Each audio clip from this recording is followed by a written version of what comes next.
Hello साथीहरू, हजुरहरू सबैजनालाई स्वागत छ मेरो युट्युब च्यानलमा। आज चाहिँ साथीहरू म चाहिँ यो फुल बुन्न जाँदैछु। मैले चाहिँ पुरै फुलहरू बुनेर अब देखाएको छु हजुरहरूलाई। हजुरहरूलाई कस्तो लाग्छ लास्टसम्म हेरेर प्रतिक्रिया दिनु होला। साथीहरू, हजुरहरू सबैजनालाई मेरो नमस्कार। म सुषमा विश्वकर्मा। आज चाहिँ म के भन्न आएको भन्दाखेरि यो के यस्तो फुल चाहिँ अहिले एकदम ट्रेन्डमा चलिरहेछ नि त। अनि मैले यो चाहिँ मेरो आफ्नो लागि भनेर बनाएको थिएँ कि, अनि म चाहिँ आज हजुरहरूलाई यो बनाएर देखाउँछु। अनि के साथीहरू, यसमा चाहिँ के चाहिन्छ भन्दाखेरि मैले चाहिँ रातो र हरियो धागो लिएको छु। अनि त्यसपछि यसमा चाहिँ मेटलको धागोको रात भइसकेपछि मेटलको चुरा र अनि सुइरो चाहिँ मैले धेरै ठाउँमा खोजेँ कि साथीहरू। मेटलको चुरा चाहिँ मेरो आफैसँग थियो, सुइरो चाहिँ मैले कति ठाउँमा खोजेँ, काहीँ पनि पाइनँ क्या बजारतिर नि। अनि त्यसपछि मैले चाहिँ यो चाहिँ आफैले घरमै बनाएको हो क्या, बाँसको हुन्छ नि त्यो बाँसको तिखारेर चाहिँ मैले आफैले बनाएको।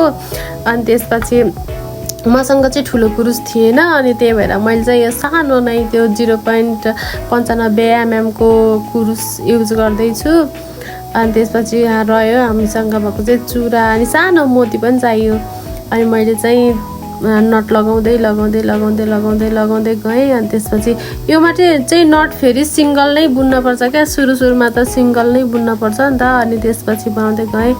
अब चाहिँ पालो आएको छ, त्यो बनाइसके भएको लगाइसकेको थियो। अनि मैले चाहिँ अनि यसरी गर्दै गर्दै गर्दै गर्दै गर्दै गएँ क्या। अनि त्यो पुरा नहुने बेलासम्म चाहिँ त्यो गोलो चाहिँ बनाइरहनुपर्छ क्या साथीहरू, सिङ्गल नट नै लगाइराख्ने। अनि त्यसपछि साथीहरू मलाई चाहिँ फेरि यस्तो बुन्नलाई गर्नलाई चाहिँ धेरै सजिलो नै रहर लाग्छ के, मलाई चाहिँ कस्तो रमाइलो पनि लाग्छ। अनि आफूलाई कस्तो आनन्द लाग्छ क्या आफूले गरेको कुराहरू गर्दाखेरि है। अनि मैले चाहिँ यस बुनेर पनि भ्याइसक्न लागेको थियो कि साथीहरू है। अनि लास्टको त्यो हुन्छ नि, लास्टको नट लगाउन बाँकी थियो, अनि त्यो पनि लगायो।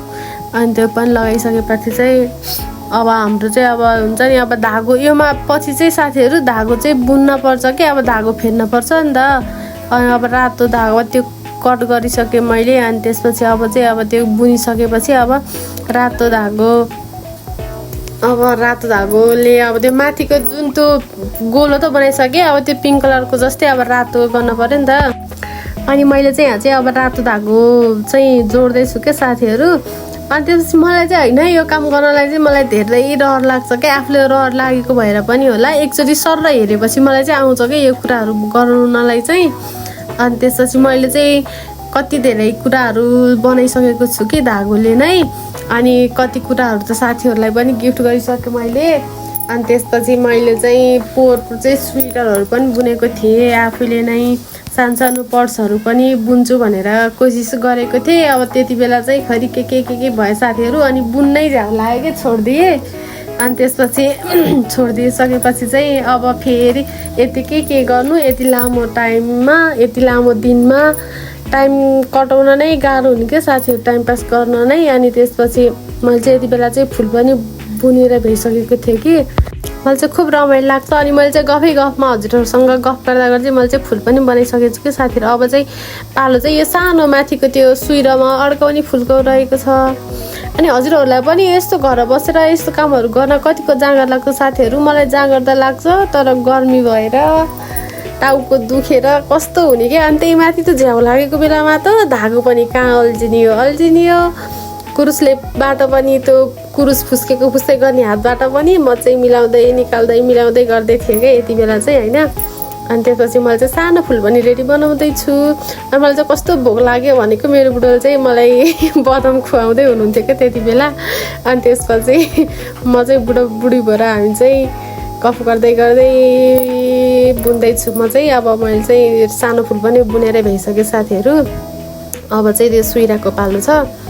अनि म चाहिँ के भन्छ भने साथीहरू हजुरहरूलाई, यत्तिकै बसिराख्न भन्दाखेरि सानो आफूलाई नै गर्नको लागि भए पनि अब ठुलै काम गर्नुपर्छ भन्ने छैन नि त। घर बसेर सानो कुराहरू गऱ्यो भने पनि आफ्नै लागि हो क्या साथीहरू, आफूले सिकिन्छ, आफूले लगाउन पनि भयो। त्यही भएर मलाई चाहिँ यस्तो कुराहरू गर्न एकदम जाँगर लाग्छ।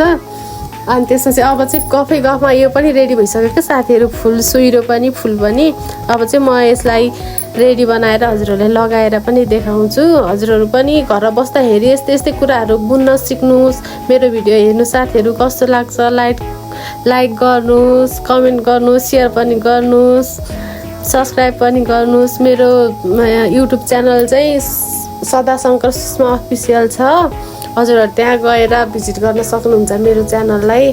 अनि मेरो भिडियो मन परेदेखि लाइक कमेन्ट सेयर पनि गर्न सक्नुहुन्छ साथीहरू, सब्सक्राइब पनि गर्नुहोला।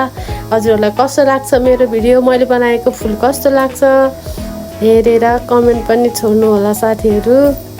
हजुरहरूलाई मेरो पुरा भिडियो हेर्नुभएकोमा धेरै धेरै धन्यवाद। ए साथीहरू, अनि हजुरहरूलाई मेरो भिडियो मन पर्यो भने कमेन्ट छोड्नु होला म के बनाएर देखाउँ भनेर है। अनि म चाहिँ हजुरहरूलाई फेरि त्यस्तै कुरा हजुरहरूले भनेकै कुराहरू बनाएर देखाउने कोसिस चाहिँ गर्दैछु क्या। कस्तो देखियो मैले चाहिँ लगाएर पनि देखाएँ, कस्तो देखिएको छ हजुरहरूले कमेन्ट पनि गर्न सक्नुहोस्।